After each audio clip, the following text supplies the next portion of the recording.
Bismillahirrahmanirrahim. Students, hopefully all will be fine. Today we are going to start the new topic, that is electrolysis of water. But first of all, I will tell you about the electrolysis. What does electrolysis means? Electro mean electricity and lysis mean decomposition. ये एक ऐसा process होता है जिसके अंदर अगर किसी भी कंपाउंड के अंदर से इलेक्ट्रिसिटी को पास कराया जाए तो वो डिकम्पोज हो जाए इनटू इट्स कंपोनेंट। तो उस प्रोसेस को हम क्या बोलते हैं जी? इलेक्ट्रोलिसिस। और इसको प्रॉपर्ली अब हम डिफ़ाइन कर लेते हैं। It is defined as the chemical decomposition of a compound into its component पर passing current through the solution of a compound और in the molten state of a compound. So हमारा जो आज का स्पेसिफिक टॉपिक है that is electrolysis of water. Electrolysis of water आप जब भी कराएंगे इट्स मीन आप वाटर को डिकम्पोज कराएंगे। और वाटर का फार्मूला आपको बताइए क्या होता है जी? H2O। और जब वाटर डिकम्पोज होता है तो ये दो जो है कंपोनेंट में डिकम्पोज होगा। The one is hydrogen and the other one is oxygen gas जो है वो प्रोड्यूस होगी। तो इसके लिए जो हमारे पास इलेक्ट्रोलाइटिक सेल है it is shown in the diagram. ये ग्लास का बना हुआ एक जी अपरेटस होता है और इसके अंदर हमने वाटर को फिल किया होता है। और इसके अंदर जी दो यहाँ पर प्लैटिनम के बने हुए इलेक्ट्रोड्स होते हैं। वो इलेक्ट्रोड जो कि बैटरी के नेगेटिव टर्मिनल के साथ कनेक्ट होता है उसको कैथोड बोला जाता है। और वो इलेक्ट्रोड जो बैटरी के पॉजिटिव टर्मिनल के साथ कनेक्ट होता है उसको एनोड कहा जाता है।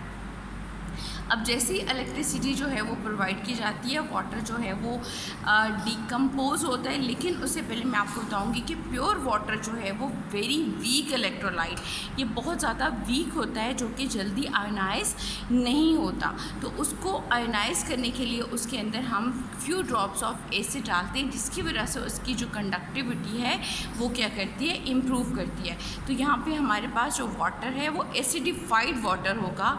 और जैसे ही आप इसको बैटरी के साथ कनेक्ट करेंगे वाटर जो है वो डिकम्पोज होगा और आपके पास जो वाटर के दो आयंस जो हैं जो प्रोड्यूस होंगे।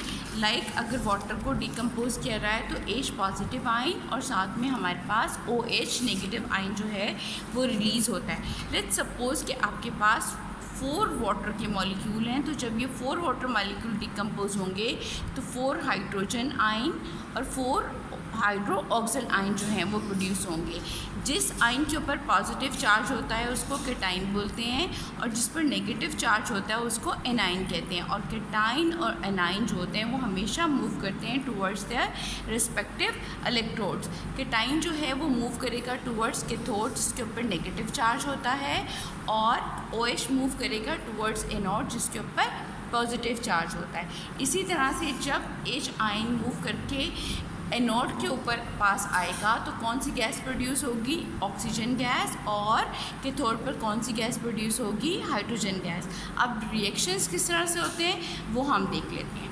आपको पता है एनोड के ऊपर मैंने आपको पिछले लेक्चर में भी बताया था कि आपको एक वर्ड याद रखना है that is oil. It's mean oxidation is loss of electron. और लॉस ऑफ इलेक्ट्रॉन कहाँ होता है जी? एनोड के ऊपर होता है।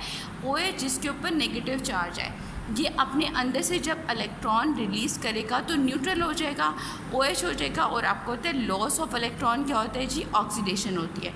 इसी तरह से हम सपोज कर लेते हैं कि दो ये रिएक्टिव है, ये फ़ौरन जो है अपने ही जैसे OH के साथ रिएक्ट करके वाटर का एक मॉलिक्यूल अगेन प्रोड्यूस कर देगा, साथ में एक एटॉमिक ऑक्सीजन जो है वो रिलीज़ हो जाएगी। इसी तरह से अगर हम देख रहे हैं 2 H मिलके वाटर का एक मॉलिक्यूल प्रोड्यूस करते हैं और एक ऑक्सीजन जो है वो रिलीज़ करते हैं तो 4 OH कितने करेंगे? वाटर के 2 मॉलिक्यूल्स और प्लस एक ऑक्सीजन। और ये एक ऑक्सीजन मिलके ऑक्सीजन का एक मॉलिक्यूल बना देंगे और साथ में 4 इलेक्ट्रॉन जो है वो इसके अंदर से निकल जाएंगे। और यही 4 इलेक्ट्रॉन्स जो हैं ये एक हाइड्रोजन जब बनता है वो हाइड्रोजन अपने आप को डिस्चार्ज करेगा by taking electron, by gain of electron और H में आ जाएगा। और H जो होता है रिएक्टिव होता है, ये अपने ही H के साथ मिलकर हाइड्रोजन का एक मॉलिक्यूल बनाएगा। और कैथोड पर क्या होता है जी? Gain of electron. और गेन ऑफ इलेक्ट्रॉन क्या होता है जी? रिडक्शन।